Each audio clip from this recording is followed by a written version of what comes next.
All right, guys, welcome back to another Master and Apprentice video.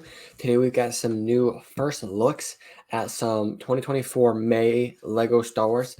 We're still about a month out. It's almost April, but not even April quite yet. But with that, we've got a pretty decent sized May drop just around the corner.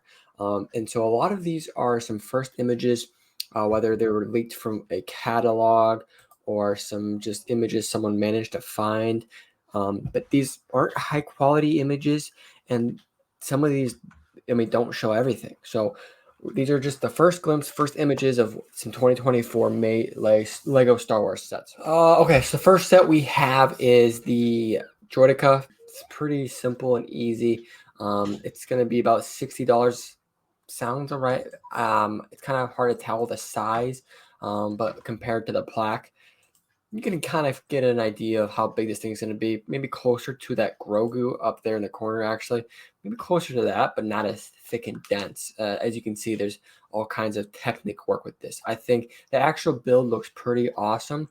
The actual Droideka that you get, the display Droideka, I think looks like garbage. The play Droideka, they've kind of redone it in multiple different play sets and battle packs over the years.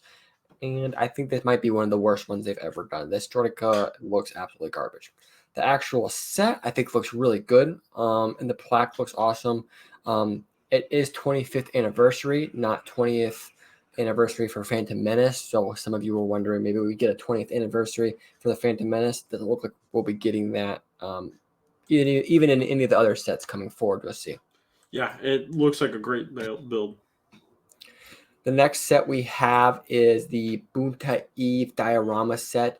This set is supposed to be about $80. It's going to be 75380. This is kind of what you would expect with this. The actual pod racers look pretty cool, pretty detailed. Looks like we got some good stickering. There's not much to complain about with this one. Again, there's no 20th anniversary for Phantom Menace, just 25th anniversary for Lego Star Wars. All 25th anniversary because Phantom Menace came out the same year. Now that I'm saying this, I think the only thing is $80 just seems a little too much. I'm looking at it. It doesn't seem like it'd be $80. It seems like maybe $60, even $70. I can't really say. I don't have it in hand. I'm just going off of some images. But what do you think? I don't know. I mean, they got these dioramas. They're definitely not for me, but it looks like it'll be a cool display set. Either way, I'm excited to see it. I don't know if it's gonna be one of the ones that we review, but it. I've never been a fan of the dioramas, but that one actually looks kind of cool. It almost looks playable, even though it's a diorama. It's clearly not. Then we have the next set, the Sith Infiltrator, supposed to be about $80. This one's a little bit weird. I felt like 3 minifigures isn't enough. It was rumored to have 5. I don't know what happened. I don't know if that was literally just a rumor and it was always supposed to be 3, or if they cut 2 minifigures last second. I don't know. I don't like that. The other thing is with some pictures, you can see that the Maul minifigure actually has no pupils. It's just the yellow eyes, and I think that looks really goofy. We've seen him do it with some other minifigures like Kanan Jarrus, but that makes sense because Kanan Jarrus was blind. He didn't need pupils.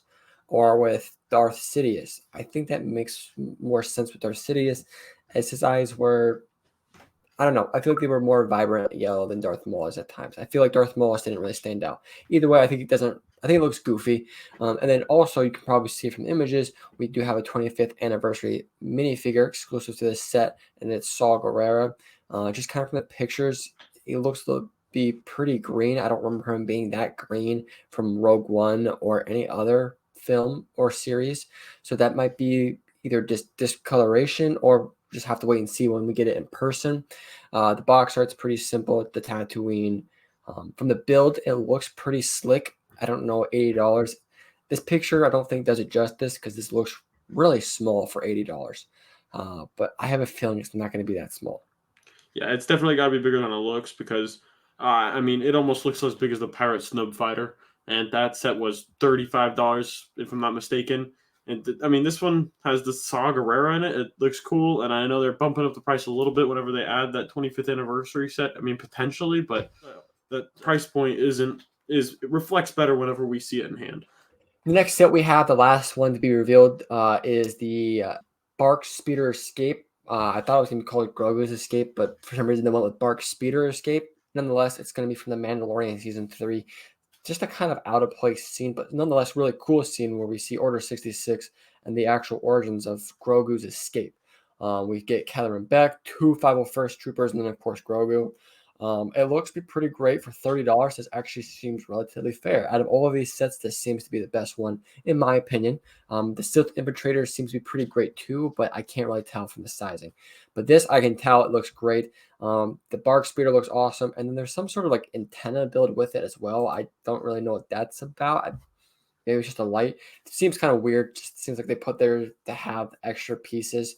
The Bark Speeder with the little side part, I think looks really slick. And then we get Grogu and then his actual little crib fin, which I think it's awesome to finally have in a playset format. We did get it in the UCS Razor Crest, but that's just a $500 set that most fans aren't going to be buying. This is a very affordable price for fans of The Mandalorian and Grogu to actually get Grogu and his little crib, whatever it's called. The rest of the set looks pretty good. Caloran Beck looks pretty awesome. 501st Troopers, I mean, we've seen a lot of those in the last 5 years, so those look pretty standard fair. Overall, yeah, I'm definitely excited for this set. Bark Speeder Escape, it just looks like a fun set. The one I'm most excited for, I'm going to say, is Maul Sith Infiltrator, because, I mean, as long as that price point comes out to be something more accurate that it should be, that's going to be a really cool set to have. But, yeah, I'm really excited for all these, honestly. Yeah, I mean, there's things part of the Sith Infiltrator I really do like.